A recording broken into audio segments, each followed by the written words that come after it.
La conséquence de l'orgueil fut la maladie et la solitude, mais un cœur devenu généreux surmonta tous les obstacles. Découvrez l'histoire de l'Orisha Babalou Ayé.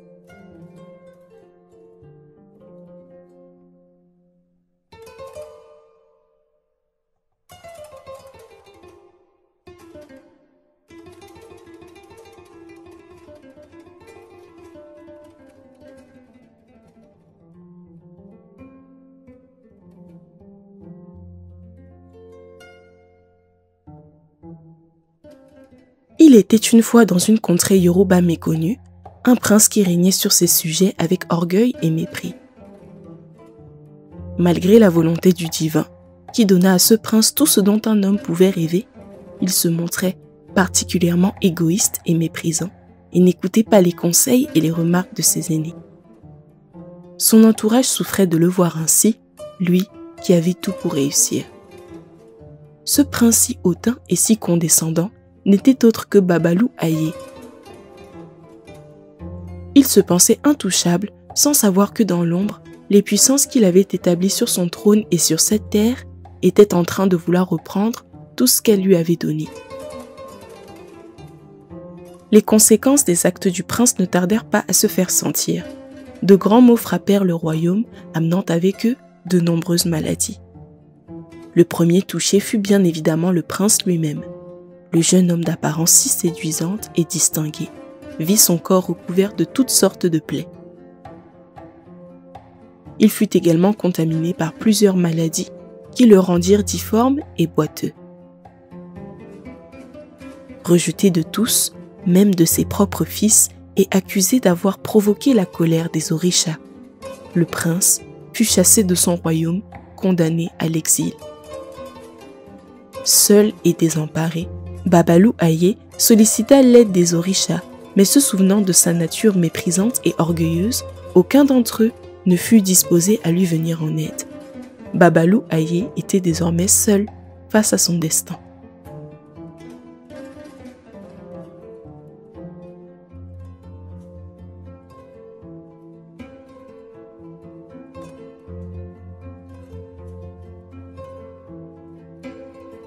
Après avoir demandé l'aide de plusieurs personnes et essuyé plusieurs refus, Babalou Ayé se laissa aller au désespoir, pensant que son problème ne trouverait jamais de solution. Alors qu'il était sur le point d'abandonner, le dieu Eshu, qui connaissait son histoire, prit pitié de lui et lui proposa son aide. Le dieu Eshu dans la mythologie Yoruba est le messager des dieux.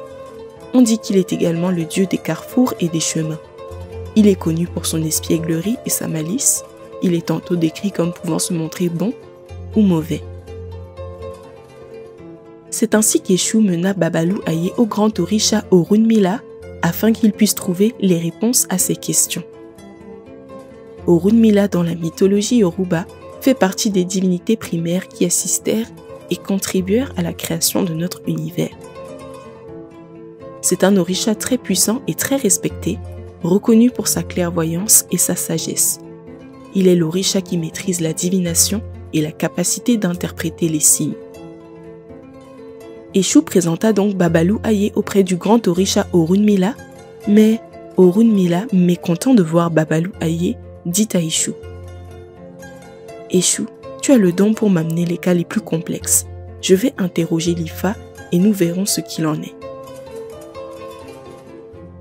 L'Ifa est un système s'appuyant sur la divination et la connaissance des astres. C'est un outil dont le dieu Orunmila, qui en est le créateur, se sert pour connaître avec exactitude le destin de chacun. L'Ifa est en réalité un système bien plus complexe qui repose sur de nombreuses sciences, telles que les mathématiques ou bien encore l'astronomie. Il prend sa source dans l'essence même de la spiritualité Yoruba. Le dieu Orunmila, dans son amour pour l'humanité, transmit aux hommes ce savoir inestimable qui continue jusqu'à nos jours d'être enseigné. Le dieu Orunmila révéla à Babalou Ayé ce qu'il entrevit dans l'Ifa. Il lui révéla que tous les maux dont il était la victime étaient causés par son mauvais comportement. Ainsi, les plaies et les maladies qui rongeaient son corps n'en étaient que la conséquence. Lifa révéla également qu'il existait un royaume où il ne serait pas rejeté pour sa nouvelle apparence, mais au contraire, adulé et respecté. Ce royaume n'était autre que le royaume du Dahomey situé plus au sud. Cependant, Lifa dit aussi que pour obtenir tout ceci, il faudrait faire un sacrifice. Il lui fallait offrir plusieurs graines de différentes sortes, ainsi que de trouver un chien qui serait son compagnon pour le restant de ses jours. C'est à ces seules conditions que son salut lui serait accordé. Après avoir écouté attentivement les instructions du dieu Orunmila, il le remercia gracieusement et il commença à exécuter toutes les conditions énumérées par Lifa. Le voyage de l'Orisha Babalou Aye ne faisait que commencer.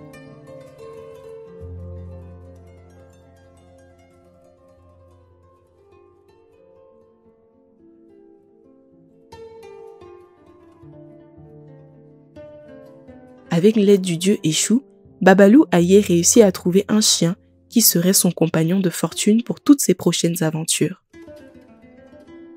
Il réunit également toutes les graines nécessaires telles que l'avait indiqué Lifa, puis il se rendit dans le royaume du Dahomey. Une fois arrivé dans le royaume, Babalou Aye prit connaissance de l'état chaotique dans lequel était plongé ce royaume. En effet, ce royaume était gouverné par un roi tyran qui abusait de son autorité. Il était égoïste et ne pensait qu'à son propre plaisir. Lorsque Babalou Aye entendit cette histoire, elle résonna en lui. Le comportement de ce roi lui rappelait son propre passé. Il décida de se rendre à la cour pour dissuader le roi de ne pas persister dans cette voie, de peur qu'il ne finisse comme lui-même. On dit alors que lorsque le roi vit Babalou Aye, il comprit que s'il n'arrêtait pas de se comporter ainsi, son sort serait bien pire que celui de Babalou Aye. Comprenant son erreur, le roi s'agenouilla devant Babalou Aye, le suppliant de lui pardonner pour ses erreurs du passé, et il promit de ne plus jamais agir de la sorte. Depuis ce jour, on dit que le roi est devenu un homme juste et généreux pour le plus grand bonheur de ses sujets. Quant à Babalou Aye, il fut adulé et très largement respecté pour sa bonne influence sur le roi, comme Lifa l'avait prédit. Babalou Aye devint un orisha guérisseur ayant le pouvoir de guérir toutes sortes de maladies, mais également de les propager. Il fut un grand guérisseur, toujours accompagné de son chien, et il se construisit un rideau fait de raffia pour cacher son corps. Avec le temps, il fit partie des orishas les plus populaires et gagna en respect et en sagesse. On raconta également que bien plus tard, il devint le roi du royaume du Dahomey, régnant avec sagesse et justice. C'est ainsi que l'orisha Babalou Aye, à l'origine orgueilleux et méprisant, finit par devenir le plus sage de tous. C'était l'histoire de l'orisha guérisseur Babalou Aye.